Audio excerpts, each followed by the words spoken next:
अब मुझे पता है कि जब ये वीडियो शुरू होगी तो तुमको ऐसा लगेगा कि थंबनेल और टाइटल में कुछ और वीडियो में कुछ और, पर ऐसा नहीं है। वीडियो को एंड तक देखोगे तो तुमको समझ में आ जाएगा कि तुम्हारे साथ धोखा नहीं हुआ है।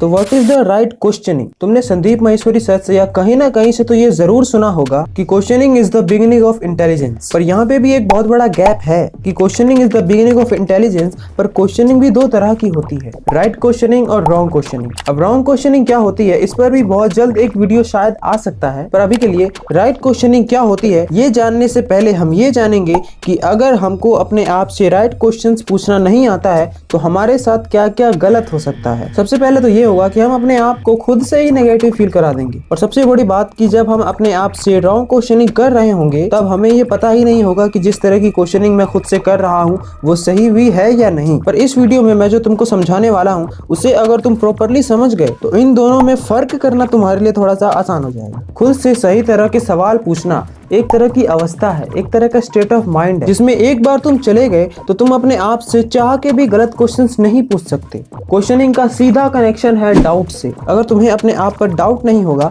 तो तुम खुद से क्वेश्चनिंग भी नहीं करोगे, और जब क्वेश्चनिंग नहीं करोगे तो तुम्हारी इंटेलिजेंस कैसे बढ़ेगी? जरा सोचो, कोई भी इंसान खुद से सवाल कब पूछता है? जब उसको खुद पर डाउट होता है। तो डाउट से जनरेट होती है क्वेश्चनिंग, और क्वेश्चनिंग से जनरेट होती है इंटेलिजेंस। तो अगर हमको खुद पर कभी डाउट होता है या हमारी लाइफ में कोई ऐसी सिचुएशन आती है जिसमें हम टेंशन लेते हैं, स्ट्रेस लेते हैं, तो उस सिचुएशन में हमें टेंशन, एंग्जाइटी, स्ट्रेस लेने की बजाय अगर हम क्वेश्चनिंग करके उस प्रॉब्लम का सॉल्यूशन निकाल दें तो हमारी इंटेलिजेंस को एक तरह का बूस्ट मिल जाएगा। तो अभी हमको समझ आया कि जब हमको कोई प्रॉब्लम होती है, अब वो प्रॉब्लम चाहे इंटरनल हो या एक्सटर्नल हो। एक्सटर्नल का मतलब बाहर की प्रॉब्लम जो तुमको पता ही है क्या होती है। इंटरनल प्रॉब्लम्स का मतलब होता है हमारे अंदर, यानी कि फीलिंग्स के लेवल पर प्रॉब्लम्स। फीलिंग के लेवल पर प्रॉब्लम्स जैसे हमें किसी की वजह से बुरा फील हो रहा है या हम सैड फील कर रहे हैं, डिप्रेशन, ये सब प्रॉब्लम्स फीलिंग्स के लेवल पर हैं, यानी कि इंटरनल प्रॉब्लम यूं 1 मिनट में दूर हो सकती हैं। जैसे कोई अपना फेवरेट गाना सुन के या फेवरेट मूवी देख के या किसी फ्रेंड से बात करके हमारा मूड अच्छा तो हो जाता है, लेकिन ये सॉल्यूशन टेम्पररी है। इस सॉल्यूशन में उतना मजा नहीं आता है जितना मजा आप क्वेश्चनिंग करके प्रॉब्लम का सॉल्यूशन निकालने में आता है। क्योंकि अगर एक बार तुम क्वेश्चनिंग का यूज करके किसी भी प्रॉब्लम का सॉल्यूशन निकाल लेते हो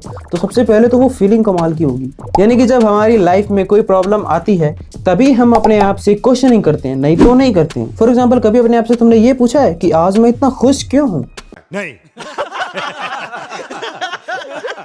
फाइनली अब आता है तुम्हारे लिए इस वीडियो का सबसे इंपॉर्टेंट पार्ट। बाकी की वीडियो इंपॉर्टेंट इसलिए है क्योंकि मैं तुमको कुछ ऐसे तगड़े क्वेश्चंस बताऊंगा जो तुमको अपने आप से पूछने हैं और उन सभी सवालों का जवाब भी देना है। इन क्वेश्चंस को इस बुक में सेल्फ एनालिसिस टेस्ट क्वेश्चन कहा गया है। इससे तुम इस बात का भी अंदाजा लगा पाओगे कि सही तरह के क्वेश्चंस क्या होते हैं। तो मैं तुमको एक सिचुएशन के बारे में बताता हूँ। जैसे तुम्हारा कोई दोस्त है और उसने तुमको कुछ बुरा बोल दिया और तुम्हारी लड़ाई हो गई है। अब जो तुम्हारे दोस्त ने तुम्हें कहा था तुम वही बार बार अपने माइंड में सोचे चले जा रहे हो, जिससे तुम्हारा मूड ठीक नहीं हो रहा है बल्कि और खराब होता चला जा रहा है, और तुम अपने आप को और फ्रस्ट्रेट करते चले जा रहे हो। और इसे कहते हैं इंटरनल प्रॉब्लम, यानी कि हम अपने अंदर ही अंदर कुछ भी बातें बोलते जा रहे हैं और खुद ही दुखी हुए जा रहे हैं। अब ये देखते हैं कि क्वेश्चनिंग हमें इस प्रॉब्लम से कैसे बाहर निकाल सकती है। तो अगर तुम्हारे दोस्त से लड़ाई हो गई है और जब तुम उसके बारे में सोच रहे हो तब तुम्हारा मूड खराब हो जाता है, तो सबसे पहले तो अपने आप से ये सवाल पूछो कि भाई मेरा मूड खराब हो क्यों रहा है? तो तुमको जवाब मिलेगा कि अभी मैं अपने उस दोस्त के बारे में सोच रहा हूँ जिससे मेरी अभी लड़ाई हुई है, इसीलिए मेरा मूड खराब।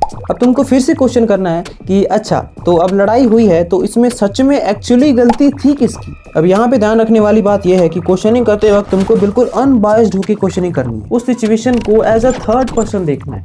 तो अब तुमने पूछा कि एक्चुअली गलती किसकी थी। अब यहाँ पे तुमको किसी भी हाल में कुछ भी करके खुद की ही गलती निकालनी है। बात को समझो, अगर तुमने अपने दोस्त को ही गलत ठहरा दिया तो सबसे पहले तो तुम्हारी क्वेश्चनिंग प्रोसेस का डी एंड, और अगली बार जब भी तुम कभी उसके बारे में सोचोगे फिर से तुम्हारे मूड पर असर आएगा। अब ये मत कहना कि यार अभी भी जिससे मेरी लड़ाई हुई है उसके बारे में मैं सोचूंगा ही क्यों। भाई, हमें सिर्फ वही इवेंट ज्यादा याद रहते हैं जो गलत हो, जिसमें हमारे साथ कुछ गलत हुआ हो। अच्छे इवेंट्स हम इतना याद नहीं रखते हैं जितना कि बेकार इवेंट्स। तो जब तक तुम ढंग से क्लियर नहीं होगे तब तक पॉसिबिलिटीज है कि तुम उसके बारे में सोचोगे ही सोचोगे।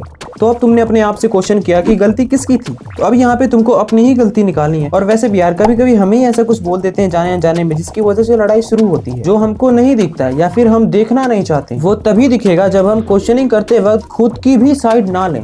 यानी कि जब हम अनबायस्ड होकर सिचुएशन को देखेंगे तभी हमको हमारी गलतियां नजर आएंगी। खुद की गलती को जो देख लेते हैं और मान लेते हैं वो लीजेंड होते हैं। और कभी कभी ऐसा भी होता है कि तुमने अपने दोस्त को कुछ पर्सनल या कुछ सीक्रेट बात बताई और तुमने उससे एक्सपेक्ट किया कि वो किसी और को ना बताए, पर उस बंदे ने तुम्हारी वो सीक्रेट बात किसी और को बता दी। आई एम श्योर यही ज्यादातर फ्रेंडशिप में होता है। तो यहाँ पर तुमको उसको ब्लेम नहीं करना है कि तू एक बेकार दोस्त है, तू एक दोस्ती के नाम पे कलंक है, तू गलत है। नहीं, इससे प्रॉब्लम और बढ़ेगी। तो यहाँ पर भी तुमको अपनी ही गलती निकालते हुए कहना है कि हाँ, मेरी ही गलती है कि मैंने उसको बिना अच्छे से जाने समझे अपने सीक्रेट्स बताए। और तुमको तो इस बात पे उससे गुस्सा, उससे नाराज होने की बजाय खुश होना चाहिए, क्योंकि तुमको उसके बारे में पता चल गया कि वो कैसा इंसान है। साथ ही साथ तुमको ये भी समझ में आ गया कि अपने सीक्रेट्स किसी को भी नहीं बताते, चाहे वो कोई भी हो। अगर हर लड़ाई में, हर प्रॉब्लम में तुम अपनी गलती निकाल लेते हो तो तुम अंदर से बिल्कुल शांत हो जाते हो। और अगर बार बार सामने वाले को ब्लेम करते रहोगे तो पहली बात तो ये, शांत तो होगे नहीं तुम कभी, और वो बहस भी बढ़ती जाएगी,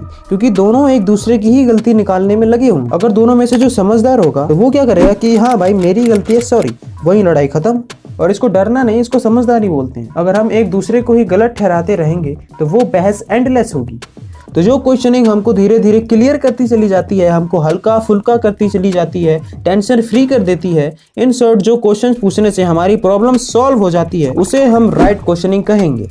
तो अगर तुमको याद होगा कि मैंने कुछ टाइम पहले तुमसे इसी वीडियो में कहा था कि मैं तुमको कुछ ऐसे तगड़े क्वेश्चंस बताऊंगा जो तुम अपने आप से पूछोगे और खुद को उसके आंसर भी दोगे तो you will become a intelligent person. और उन क्वेश्चंस को इस बुक में सेल्फ एनालिसिस टेस्ट क्वेश्चन कहा गया है। तो वो अमेजिंग क्वेश्चन जो तुमको इंटेलिजेंट बना सकते हैं, वो जानने के लिए तुम्हारे सामने एक वीडियो शो हो रही है। तो उस पर क्लिक करने से पहले मुझे सब्सक्राइब कर लो और फिर जाके उस वीडियो को देख लो।